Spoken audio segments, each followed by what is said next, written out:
Breaking news, क्या भारत और पाकिस्तान के बीच छिड़ता ये युद्ध वास्तव में एक युद्ध है या फिर एक प्लान्ड ग्लोबल स्क्रिप्ट का हिस्सा? 22 अप्रैल को पहलगाम, जम्मू कश्मीर, एक खौफनाक आतंकी हमला जिसकी जिम्मेदारी एक पाकिस्तानी आतंकी संगठन लेता है। पर क्या यह सिर्फ एक हमला था या फिर एक ट्रिगर? किसका ट्रिगर? किस गेम की पहली चाल? इसी हमले से कुछ ही दिन पहले एक और फ्रंट पर कुछ बड़ा हो रहा था।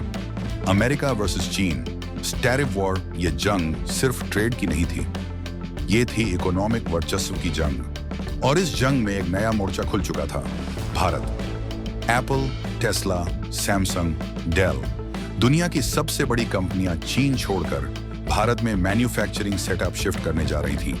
अब सोचिए, अगर यह शिफ्ट होता तो चीन को अरबों डॉलर का नुकसान। भारत अगला मैन्युफैक्चरिंग सुपर पावर बन सकता था। और ठीक इसी समय एक अटैक होता है, तनाव बढ़ता है। भारत पाकिस्तान बॉर्डर पर सेना तैनात होती है, मीडिया में वॉर मोड ऑन।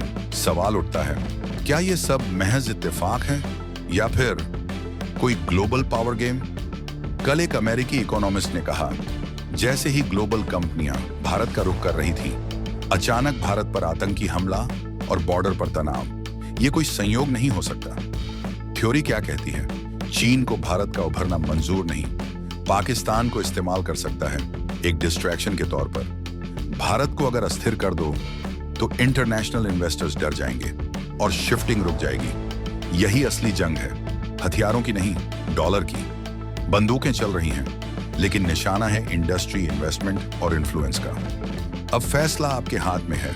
क्या आप इसे सिर्फ इंडिया वर्सेस पाकिस्तान कहेंगे या इसकी परतें खोलेंगे और देखेंगे कि पीछे कौन है? ताजा सीरीज, जहां हम दिखाते हैं सच की दूसरी साइड।